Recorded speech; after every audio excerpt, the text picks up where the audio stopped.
کہ ہم اٹھتے ہیں اور پھر ہم مقصد میرا سوال یہ ہے، میں آج پاکستان کی سیکیورٹی ایجنسی سے پوچھ لیتا ہوں کہ 2014 کے دھرنے میں تو آپ مجھے بتاتے تھے یا ہم سب لوگوں کو بتاتے تھے کہ رانا ثناء اللہ اتنے افراد کا قاتل ہے.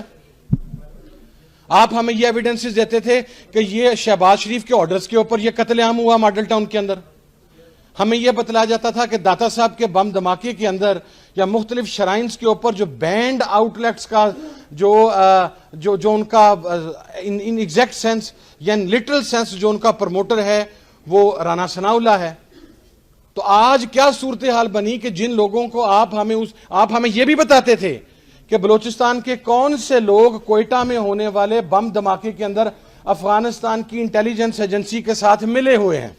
آپ ہمیں ڈاکومنٹس دیتے تھے، آپ ہمارے سامنے ڈاکومنٹری ایویڈنسز رکھتے تھے کہ یہ میاں نواز شریف صاحب کا وہ فارم ہے، میرے پاس ابھی بھی موجود ہے ریئل شیپ میں. اور کمال دیکھیے کہ میرے والد جب مسلم لیگ کے ساتھ تھے اور ہم مشرف صاحب کے خلاف تھے، تو جب وہ سعودی عرب میں میاں صاحب کو ملنے کے لیے گئے تو حرم شریف میں بیٹھے ہوئے ابا نے یہ پوچھا کہ میاں صاحب پاکستان میں بات ہو رہی ہے کہ آپ کا کوئی ایگریمنٹ سائن ہو گیا ہے. تو وہ کہنے لگے کہ صاحب میں گواہ ہوں اس چیز کا اور میں قرآن کے اوپر اس چیز کی قسم دے سکتا ہوں. کہ وہ کہنے لگے صاحب جھوٹ بولا جا رہا ہے، میں حرم شریف کے اندر بیٹھا ہوں، یہ میرے سامنے خانہ کعبہ ہے، میرا کوئی ایگریمنٹ سائن نہیں ہوا. اور اب میرے پاس وہ ایکچوئل ایگریمنٹ ہے جس کا فائل نمبر بھی موجود ہے، جو ریکارڈ کے اندر جا کے چیک کیا جا سکتا ہے. تو پھر میرا پاکستان کے ذمہ داران سے یا ہم سب کا یہ سوال نہیں بنتا کہ جن لشکروں کے خلاف، جن کالعدم جماعتوں کے خلاف، جن طالبان نواز لوگوں کے خلاف، جن ریاست دشمن عناصر کے خلاف آپ ہمیں بتاتے رہے کہ یہ پاکستان کے غدار ہیں، یہ پاکستان آ گیا تو یہ جناب مودی کا جو ایجنڈا ہے وہ پاکستان کے اندر لے کے آئیں گے. تو آج جب وہ یہاں پر آ گئے ہیں تو آپ انہیں سیلوٹ پھر کس منہ سے کر رہے ہیں؟ پھر اس کا مقصد یہ ہے کہ پاکستان کے اندر غیر ملکی طاقتوں کا ایجنٹ بن کر یا سامراج کا ایجنٹ بن کر آپ اپنی عزت بھی کروا سکتے ہیں، آپ ایوان اقتدار میں بھی پہنچ سکتے ہیں. اور اگر آپ پاکستان کی بات کریں گے، اگر آپ یہاں پر قتل، اور سب سے پہلے تو اسلام کے اندر کنٹیمپٹ آف کورٹ کا کوئی کانسیپٹ موجود نہیں ہے.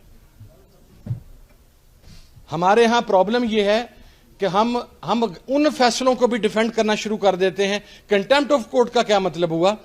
جناب والا ماڈل ٹاؤن کی وہ بچی بسما آپ کی عدالتوں کے باہر رات ساری رات بیٹھی رہتی ہے، تو رات 12 بجے اس کی عدالت تو نہیں کھلتی.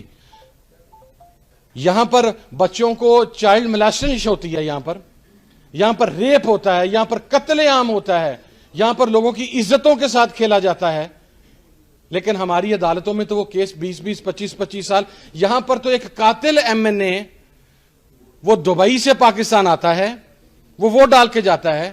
یہاں پر تو وہ آدمی جو کہتا تھا کہ میں پاکستان فوج کے جرنیلوں کو پاکستان کے بارڈر پر لگی ہوئی باڑ کے ساتھ لپیٹ کر تو میں انہیں کھینچوں گا، اسے آپ سپیکر کے پروڈکشن آرڈر کے بغیر قومی اسمبلی میں لے آتے ہیں ووٹ ڈالنے کے لیے. اب اسی موشن ہمیں بتایا جاتا تھا، میں ذمہ داری سے کہہ رہا ہوں، ہمیں بتایا جاتا تھا کہ یہ موشن داوڑ اور وزیر جو علی وزیر ہے یہ پاکستان کے مخالف ہیں، یہ پاکستان کے دشمن ہیں. تو جب آج انہیں وزارتیں دی جا رہی ہیں تو پاکستان کی سیکیورٹی اداروں کا کام پاکستان کی سوورینٹی کو پروٹیکٹ کرنا ہے.